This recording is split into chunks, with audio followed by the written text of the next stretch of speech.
الحمدللہ رب العالمین والصلاة والسلام علی سید المرسلین اما بعد فاعوذ باللہ من الشیطان الرجیم بسم اللہ الرحمن الرحیم ملعونین اینما ثقفوا اخذوا وقتلوا تقتیلا سنت اللہ فی الذین خلوا من قبل ولن تجد لسنت اللہ تبدیلا۔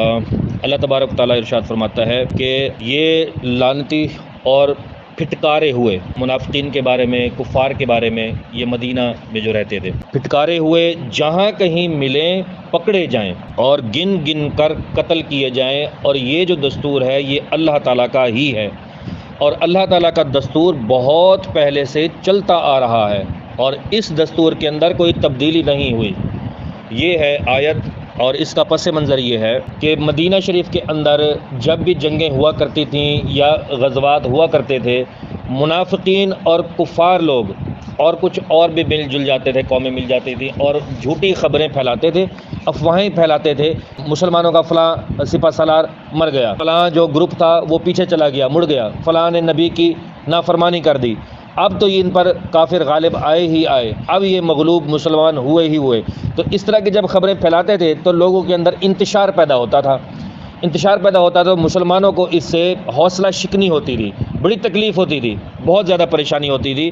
تو اس پر یہ آیت کریمہ نازل ہوئی جس کی ابتداء لئن لم ينتهِ المنافقون والذین فی قلوبہم مرض۔ تو یہ تو اتنے بدبخت لوگ ہیں کہ اپنے دلوں میں بہت زیادہ مرض پاتے ہیں، اور ان کا مرض دور کرنا مجھ خدا کا کام ہے۔ تم لوگ اپنا کام کرتے جاؤ، تم کبھی پیچھے مت ہٹنا۔ ہاں ایک بات ضرور ہے، اب اس کا پس منظر تو یہی ہے کہ یہ جھوٹی خبریں پھیلاتے ہیں، بری خبریں پھیلاتے ہیں، منافقین ہیں۔ اب میں اللہ تعالیٰ فرماتا ہے اب میں تمہیں بتاتا ہوں، ملعونین یہ پھٹکارے ہوئے ہیں، یہ جب بھی پکڑ میں آ جائیں، اول تو یہ پکڑ میں آ جائیں گے، اب پکڑ میں جب آ جائیں گے تو تم نے ان کو گن گن کر، یاد کر کر کے ان کی گردنیں مارنی ہیں۔ گن گن کر اللہ تعالیٰ نے کیوں فرمایا؟ ایک ہوتا ہے چن چن کر مارنا کہ یہ وہ ہے ان کو گن گن کر مارنا، مطلب یہ ہے کہ یہ وہ ہیں ہم نے دن گن کر رکھے تھے کہ جب ہم جنگ میں تھے ہماری حوصلہ شکنی کے لیے ان مرداروں نے بری افواہیں پھیلائی تھیں اور گندی افواہیں پھیلائی تھیں۔ اب یہ پکڑ میں آ گئے ہیں، ہمیں بھی یاد ہے وہ دور کے جب ہم جنگوں میں تھے تو تم نے بری خبریں پھیلائی تھیں، اب پکڑ میں آ گئے ہو تو پھر ان کا کیا کام ہوتا تھا؟ یہ پھر امان مانگتے تھے، پناہ مانگتے تھے کہ ہم سے غلطی ہو گئی، ہمیں معاف کر دو۔ تو اللہ تعالیٰ نے اس وجہ سے یہاں پر ملعون بھی ان کو فرمایا اور اللہ تعالیٰ نے ان کو منافقین بھی فرمایا۔ تو اصل پس منظر یہ ہے ہی منافقین کا۔ تو اللہ تعالیٰ نے اس آیت کے اندر فرمایا کہ میں نے مسلمانوں تم کو زور دے دیا اس بات کا کہ جب یہ پکڑ میں آ جائیں گے تو تم ان کو مار دینا، اور ویسے بھی زور تمہارے پاس ہی ہے، یہ کہاں تک بھاگیں گے؟ جہاں بھی جائیں گے اللہ کو پائیں گے، اللہ کی سرزمین کو پائیں گے، مسلمانوں کی سرزمین کو پائیں گے۔ جیسے پچھلی آیت جو میں نے بتائی تھی اس میں بھی یہی تھا کہ جنگ بدر کے اندر بچ جانے والے جو بھاگ گئے تھے انہوں نے یہی سمجھ رکھا تھا کہ اب ہم مسلمانوں کی پکڑ سے نکل گئے ہیں، اب ہمارا جو مسلمان کچھ نہیں بگاڑ سکتے۔ تو وہاں پر بھی اللہ تعالیٰ نے یہی فرمایا تھا کہ کہاں تک بھاگو گے، کہاں تک جاؤ گے؟ زور تو پھر بھی اللہ تعالیٰ کا ہی ہونا ہے، اور رٹ تو قائم اللہ تعالیٰ کی ہونی ہے۔ تو میں تو پکڑ کے مسلمانوں کو ہی حوالے کروں گا، خود آ کر تو نہیں ماروں گا۔ مطلب اس آیت میں اللہ تعالیٰ نے یہی فرمایا کہ کہاں تک بھاگو گے؟ نہیں بھاگ سکتے، تم پھر میری گرفت میں آؤ گے۔ وَجِيءَ يَوْمَئِذٍ بِجَهَنَّمَ يَوْمَئِذٍ يَتَذَكَّرُ الْإِنسَانُ وَأَنَّىٰ لَهُ ذِكْرَىٰ يَقُولُ يَا لَيْتَنِي قَدَّمْتُ لِحَيَاتِي۔ تو یہ پس منظر ہوگا کہ یہاں پکڑ سے نکل گئے، کوئی بات نہیں، قیامت تو ہے نا، وَجِيءَ يَوْمَئِذٍ بِجَهَنَّمَ، تو وہاں پر پکڑ دھکڑ کے میں تمہیں وہاں پر اس وقت جو اللہ کی پکڑ ہوگی اس کے سوا کسی اور کی پکڑ نہیں ہوگی۔ تو اللہ کی پکڑ بڑی مضبوط ہے، دنیا کے اندر بھی اور آخرت کے اندر بھی۔ تو کافر سمجھتے ہیں کہ ہم مسلمانوں کی پکڑ سے نکل گئے۔ تو پہلے تو اللہ تبارک تعالیٰ یہ نظارے اس وجہ سے دکھاتا تھا کہ ان مجاہدین کو، ان مسلمانوں کو اللہ تعالیٰ کی ذات پر ایمان تھا، بھروسہ تھا، یقین تھا کہ اللہ نے ہمارا بدلہ ضرور لینا ہے، لیکن یہ قوت جو ہے ضرور دکھاتے تھے، کوشش ضرور کرتے تھے۔ یہاں تو ہم کہتے تھے پکا پکا کھانا پلیٹ میں آ جائے اور کھانا شروع کر دیں، ایسا نہیں ہوتا۔ تو یہ آج کا پس منظر دیکھ لیں، دنیا کے جتنے بھی ممالک ہیں اس میں مسلمانوں کی کمانڈ گرفت جو ہے وہ کمزور ہوگی، کہ لیڈر جس کو بھی بنائیں گے ملک کا، حکمرانی جس کو بھی دیں گے وہ کمزور مسلمان کو دیں گے، کہ یہودیوں کے، نصرانیوں کے، کفار کے جتنے بھی ممالک ہوں گے ان کا جو حکمران ہوگا وہ کٹر وہی ہوگا جس کی حکومت ہوگی۔ کٹر ڈالیں گے۔ دوسرا یہ ہے کہ یہ لوگ اپنے مشن سے نہیں ہٹتے، وہ جب جب ان کو موقع ملے گا مسلمانوں کو نیچا دکھائیں گے، جب جب موقع ملے گا مسلمانوں کو ذلیل کریں گے، کیونکہ اپنے آباء و اجداد کی وصیتیں اور نصیحتیں وہ بھولے نہیں ہیں، وہ ساتھ لے کر آئے ہیں اور اپنی نسل در نسل نسل در نسل نسل در نسل بولتے آئے ہیں کہ مشرکین اور کفار یہ کہتے تھے کہ یہ عرب کے اندر جو ہمیں ذلیل کیا مسلمانوں نے، تمہیں جب بھی موقع ملے تم نے بھی مسلمانوں کو ذلیل کرنا ہے، یہ مودی ہو گئے، یہ کفار ہو گئے، یہود و نصارہ ہو گئے، یہ سب انہی کی اولادیں ہیں۔ اور بیت المقدس کے اندر وہ تو 3 مشترکہ مقدس مقام ہے نا، یہودیوں کا بھی ہے، نصرانیوں کا بھی ہے اور مسلمانوں کا بھی ہے۔ اصل جو سرزمین ہے، پوری سرزمین، اس کے وارث مسلمان ہیں۔ ہم مسلمان چاہیں گے تو یہود و نصارہ کو بارڈر دیں گے، یعنی جگہ دیں گے، پناہ دیں گے، اجازت دیں تو وہ رہیں گے، ورنہ آج دیکھ لیں یہ تو ہمارے مسلمانوں کو ہی نقشے سے مٹاتے چلے آ رہے ہیں۔ اس کی کیا وجہ ہے؟ یہ چن چن کر ہم سے بدلہ لے رہے ہیں۔ ہمارا پھر بھی اللہ تعالیٰ کی ذات پر یقین ہے، آیتوں پر یقین ہے کہ غلبہ ان کا نہیں ہو سکتا۔ صرف اور صرف چند دنوں کے لیے، چند سالوں کے لیے جو نشانیاں حضور نے دی ہیں وہ تو پوری ہونی ہیں۔ عرب پر جو ہے نا ویل کیا حضور نے کہ خرابی ہے عرب والوں کے لیے کہ یہ دنیا میں مست ہو جائیں گے اور دین جو ہے ہمارا مٹتا چلا جائے گا، اور خرابی دین کے اندر پیدا کرنے کے لیے کردار عرب کا بھی ہوگا، اور یہ بھی مزہ چکھیں گے عرب جب ان کی سرزمینیں یہاں سے ان کے پاس نکل جائیں گی، اور اللہ تعالیٰ دکھائے گا دنیا کے اندر ان کی بدعمالیوں کا سبب کہ دیکھو تمہاری بدعمالیوں کا سبب یہ ہے کہ یہ گھر تک آ گئے ہیں حملہ کرنے کے لیے، گھر تک آ گئے قبضہ کرنے کے لیے۔ تو یہ فلسطین ہے، اسرائیل جو ہے ایک تو ناجائز یہ حکومت ہے، سلطنت ہے، اور ناجائز ملک یہ بنانے جا رہے ہیں۔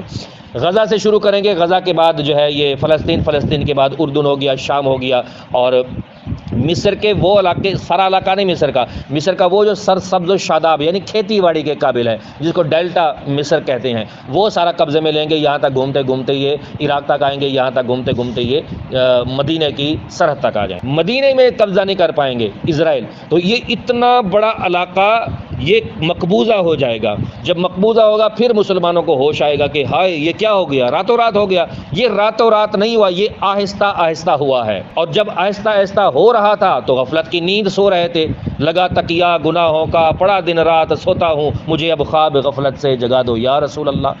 تو آج ہم آپ کو ایک اور بات بتاؤں کہ محمد بن قاسم صلاح الدین ایوبی ہو گئے اور یوسف بن تاشقین ہو گئے، ان کی قبروں پر یہود و نصارہ نے جا کر ٹھوکریں ماری کہ دیکھو تمہارے وارث سو رہے ہیں، تمہارے وارث کہاں ہیں؟ بتا صلاح الدین ایوبی، تو آ کر ہم پر حملہ کیا تھا اور یہ قبضہ کیا تھا بیت المقدس پر، اب بتا تیرے جانشین کہاں ہیں؟ ہم سے مقابلہ کر سکے، ہم تو دوبارہ لوٹ آئے ہیں۔ یہ ان کے جرنیل نے آ کر وہ اپنا قبروں پر ٹھوکریں ماری تھی۔ محمد بن قاسم رضی اللہ تعالیٰ عنہ کی قبر پر جا کر یہودیوں کا جو جرنل تھا بڑا، اس نے تو باقاعدہ اپنی بیوی کے ساتھ سونے کا تخت بنایا، ان کی قبر پر رکھا، اس پر بیٹھ گئے دونوں میاں بیوی اور آپس میں بوس و کنار کرنے لگے اور شراب بھی پینے لگے، اور کہا بتاؤ تمہارے وارث کہاں ہیں؟ تم نے تو ہمیں نکالا تھا، ہم دوبارہ آ گئے، اب نکال کے دکھاؤ۔ تم تو قبر میں سو گئے ہو، ہمارا تو دل کرتا ہے کہ قبر سے نکال کر ہم تم کو ماریں، ہم نہیں تھے۔ یہ اتنے بدبخت کہتے ہم نہیں تھے۔ دوسری بات یہ ہے کہ یہودی اپنے آپ کو اللہ سے بھی زیادہ طاقتور کہتے ہیں۔ اصل میں وجہ یہ ہے ان کی بدبختی کی، اللہ سے زیادہ طاقتور سمجھتے ہیں اپنے آپ کو، کیونکہ یہ فرعون کی نسل میں سے چلتے آ رہے ہیں نا، تو ان کا فرعون کا اثر تو ہونا ہے ان کے اندر، اس وجہ سے ان کو کسی قسم کا کوئی رحم نہیں آتا۔ ان کا مشن یہ ہے کہ ہم نے چن چن کر بدلہ لینا ہے۔ اس آیت کو ہم لوگ بھول گئے ہیں، جبکہ یہ چن چن کر بدلہ لینے کی جو روش تھی اور طریقہ تھا اور رسم تھی وہ تو ہماری تھی، جس کو اللہ تعالیٰ نے واضح کہا کہ سنت اللہ، یہ تو اللہ کی سنت ہے، یہ تو اللہ کا دستور ہے، یہ تو اللہ تعالیٰ کا قانون ہے جو کہ صدیوں سے چلتا آ رہا ہے اور آگے بھی قیامت تک کبھی تبدیل نہیں ہونے والا۔ کیوں کہ یہود و نصارہ یہ کہیں گے کہ یہ کون سا طریقہ ہو گیا ہم سے تمہارا ہم سے سلوک کرنے کا، تو مسلمان کہہ سکتے ہیں کہ سنت اللہ، یہ تو منافقین سے بدلہ لینے کا میرے اللہ کا طریقہ ہے، یہ تو شروع سے چلتا رہا ہے۔ پچھلے بھی تاریخ اٹھا لیں، پچھلی کتابوں کے اندر بھی یہی تھا کہ منافقین کو چن چن کر مارا جاتا تھا، منافقین کو پکڑ پکڑ کے ان کی گردنیں اڑائی جاتی تھیں، کیونکہ یہ نقصان دیتے تھے، جنگوں کے اندر نقصان دیتے تھے، خبریں پہنچاتے تھے اور مسلمانوں کو بہت بھاری نقصان ہوتا تھا۔ تو جب یہ پکڑے جاتے تھے تو انبیاء حکم دیتے تھے ان کی گردنیں اڑا دو، سلاطین حکم دیتے تھے ان کی گردنیں مار دو، کوئی تو کہتا ہے ان کو زندہ دفن کر دو، کوئی کہتا تھا ان پر گھوڑے چڑھا دو، کوئی کہتا تھا ان کو تیر مار دو، کوئی کہتا ہے ان کی کھال اتار دو. تو اس طرح تو یہ طریقہ اللہ نے فرمایا کہ لسنت اللہ تبدیلا، اللہ کے سنت تبدیل یہ تو شروع سے چلتی آ رہی ہے. اٹھاؤ کتابیں. تو ہم یہود و نصارہ سے اور کافر سے بھی کہہ دیں کہ اگر آج بھی مسلمان اپنی آئی پر آ جائے، آئی سے مراد اپنے قرآن پاک کی تعلیمات پر آ جائے، تو یہ چن چن کر بدلہ لینے کی صلاحیت بھی رکھتا ہے، طاقت بھی رکھتا ہے، اور اللہ کی دفن شدہ اس سنت کو زندہ کرنے کی بھی طاقت رکھتا ہے. لیکن سو گیا ایمان، سو گیا مسلمان. تو آیتیں تو چیخ چیخ کر کہہ رہی ہے کہ تم تو وارث تھے زمین کے. ایک عورت پکارتی تھی، پورا مسلمان کمیونٹی جاگ جاتی تھی کہ یہ ہوا کیسے اور یہ ہوا کیوں اور کیا کس نے. پھر یہ پوری قوم سے بدلہ لیتے تھے. اور آج دیکھ لیں کہ جہاں پر یہودی، نصرانی اور کافر ظلم کا شکار ہو، پورا کفرستان کھڑا ہو جاتا ہے اس کے حق میں، اور مسلمان کو وہاں پر نیچا دکھاتے ہیں، دہشت گرد سمجھتے ہیں. یہ اصل میں تعلیمات جو تھیں ان کو بھی پتہ ہے کہ مسلمان کے مغلوب ہونے کی وجہ ہے جہاد چھوڑنا. جہاد کو تو ہم نے کہہ دیا دہشت گردی کا پلندہ، دہشت گردی کی تعلیم، دہشت گردی کا سبق. تو ہم نے جب ان کے ذہنوں میں بٹھا دیا تو اب خود مسلمان ہی جہاد سے نفرت کرنے لگے ہیں. تو وہ تو کامیاب ہو گئے، جہاد سے نفرت کروا دی انہوں نے، جہاد سے انہوں نے بالکل چڑوا دیا. پھر ہمارے علماء بھی اس طرف آ کر اچھے انداز میں تعلیم دے کر شور بھی نہیں دیتے. ڈرتے ہیں کہ ہماری تحریک نہ بند ہو جائے، ہماری تنظیم پر پابندی نہ لگ جائے، ہماری مسجد پر پابندی نہ لگ جائے. ایسا ہوتا ہے، اس میں کوئی شک نہیں ہے. لیکن یار حق کی آواز بلند کرنے کے لیے تمہیں کچھ تو بولنا چاہیے، کچھ نہ کچھ تو. مرنا تو ویسے ہی مر جانا ہے. تو ہر بندہ جو جب آتا ہے نا، مارکیٹ کا اصول بھی یہ ہے کہ جب تم مارکیٹ میں آؤ نا، کام وہ کرو جو منفرد ہو. سارے تو ہر کوئی کام کر رہا ہے، تم نیا کیا کرو گے؟ تم نیا لے کر آؤ. تو دین کے اندر بھی یہ ہوتا ہے کہ جب مبلغ کھڑا ہوتا ہے، علم بلند کرتا ہے اپنا حق کا، تو اس کو بھی یہ سوچنا چاہیے کہ میں کیا کام کروں، کون سا کام مارکیٹ میں نہیں ہو رہا. تو میں نے بھی یہی سوچا، اسی کام کو لیا کہ یہ کام مارکیٹ میں ہو نہیں رہا، میں کروں گا یہاں سے. اور آگے بھی جب آواز بلند ہوگی تب بھی کرتا رہوں گا انشاءاللہ، پیچھے نہیں ہٹوں گا. تو یہاں پر منافقین کے حوالے سے یہی بتایا گیا کہ ان کو مارنے کا حکم ہے. آج بھی ہماری انٹیلیجنس کا جو طریقہ کار ہے تو اپنا، لیکن ان کو کہہ سکتے ہیں کہ قرآن پاک بھی تھوڑا بہت عمل ہے.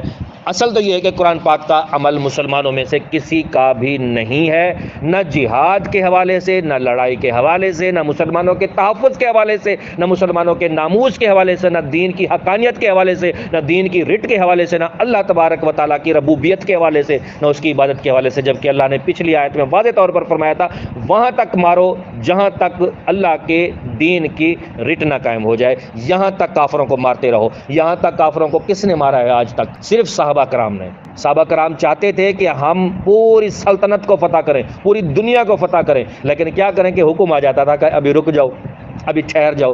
اللہ کے حکم کے پابند تھے. جذبات اپنی جگہ، لیکن ہر مسلمان اللہ کے حکم کا پابند ہے. لیکن وہ تو اس وقت ان کو روک دیا جاتا تھا، اب تو روکنا ہے ہی نہیں. اب تو کہا کہ اس وقت اٹھو گے، لڑو گے مرد مجاہد کہ جب تمہاری گردنیں مار دی جائیں گی. تمہیں تو سرحدوں پر کھسبس ہونے سے پہلے ہوشیار ہو جانا چاہیے. تمہارے مسلمانوں کو کاٹنے کی پلاننگ بنانے سے پہلے کھڑے ہو جانا چاہیے، کیونکہ دنیا کا کوئی ایسا مسلمان نہیں ہے کہ کفار کی پلاننگ کا اس کو مسلمان کو پتہ ہی نہ ہو. پتہ سب کو ہوتا ہے. تو یہاں پر آگے آیت آئے گی، اس میں یہ فرمایا گیا کہ ان کی پلاننگ مسلمانوں کے خلاف ہونے سے پہلے تم جہاد کا اعلان کر دو. کس نے کیا ایسا؟ کتنے فلسطین مر گئے، کتنے ظلم ہو رہے ہیں کشمیر کے اندر.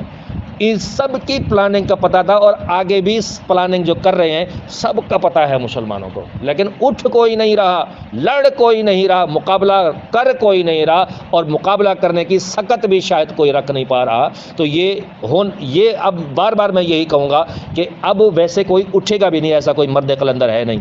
اب یہ مل جائے گا دور حضرت امام مہدی رضی اللہ تعالیٰ عنہ کے ساتھ.